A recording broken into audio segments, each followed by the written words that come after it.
Hey, I'm Teddy Burris, your Google Workspace and Gmail strategist, and the question today is, can I put Lastpass on my Google Chrome, and how hard is it to do? I'm going to create a video to show you the steps, but before I do, hit that subscribe and notify button because I create all of these videos for you.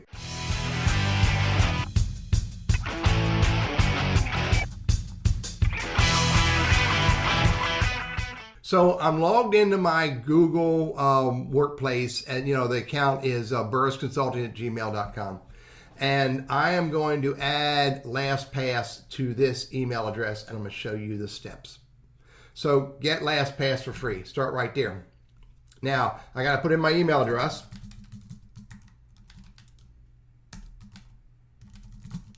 I've got to create a super powerful, totally bizarre, undiscoverable, password called the master password. So I'm going to create a master password right now. Hang on one second while I write it down. All right, I'm going to type it in.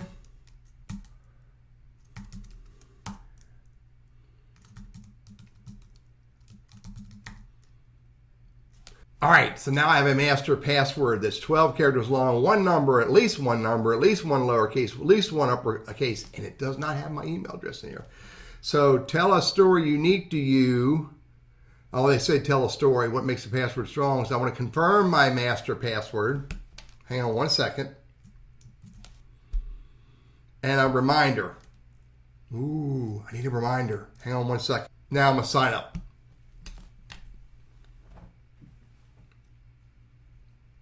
Now my account's been created. Now, of course, Google's going to jump in here, and Google wants to say it. I'm going to say, that's okay. Now, install Lastpass. Add to browser, log in. So here's Lastpass, and I just got to log in.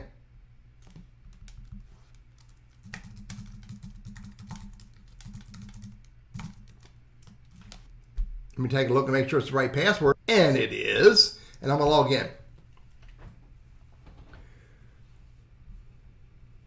So there's my Lastpass vault, ready for me to add passwords, add my first password. But look, I have import many passwords at once. Let's take a look what that looks like. Where are my passwords? Other.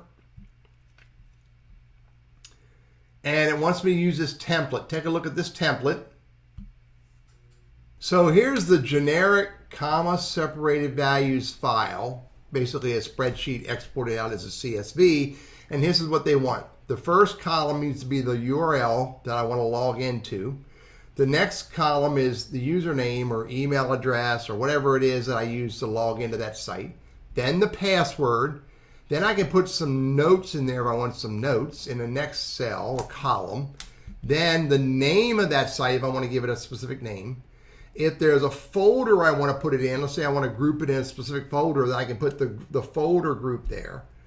Enter one if the entry should be added as your favorite, but by default the 0. So if I want to add it to my favorites, I can put a 1 there, by default, or put a 0 there. Then they have the TOTP, which is basically a code generator for site entry. If you're using some type of multi-factor authentication, you can put the code in there for that. And so you create that file. And again, you can leave this blank, you can leave this as 0, you can leave that blank, you can leave that blank. Only thing you have to have is URL, username, password, and maybe the name, but it has to be in this order in these blank columns where you want to leave blank columns.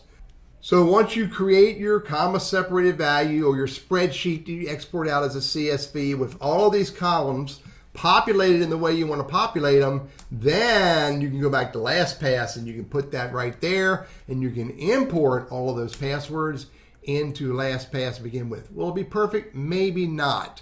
You make sure you have no typos, make sure your URL's right, your username's right, your email and your passwords are right, and it should work pretty well. Now, let me show you how it works. This is really pretty cool. If I want to log into, if I basically go to Gmail, and I want to log into Gmail, I don't need this stuff open. I can close all this stuff down. I can even close down the vault because Lastpass is right there. So I want to go to Burris Consulting at Gmail, I need to get my password. 1 second while I get my password. Now I have my password. To put that in there. Now watch what happens when I hit next.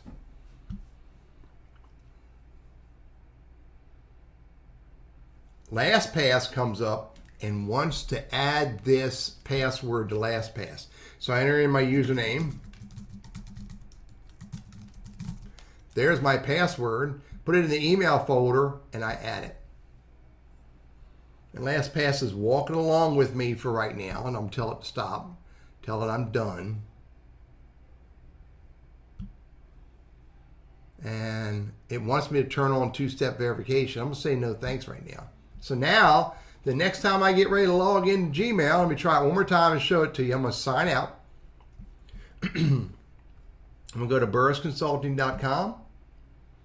And look, Lastpass is bringing up and telling me that it has the password. So I can either fill or I can over here copy the password, either one, and then drop it in there, hit next. And Lastpass just automatically logged me in with my password. Now there are lots of other options of Lastpass, but I want to show this with you because it's that easy.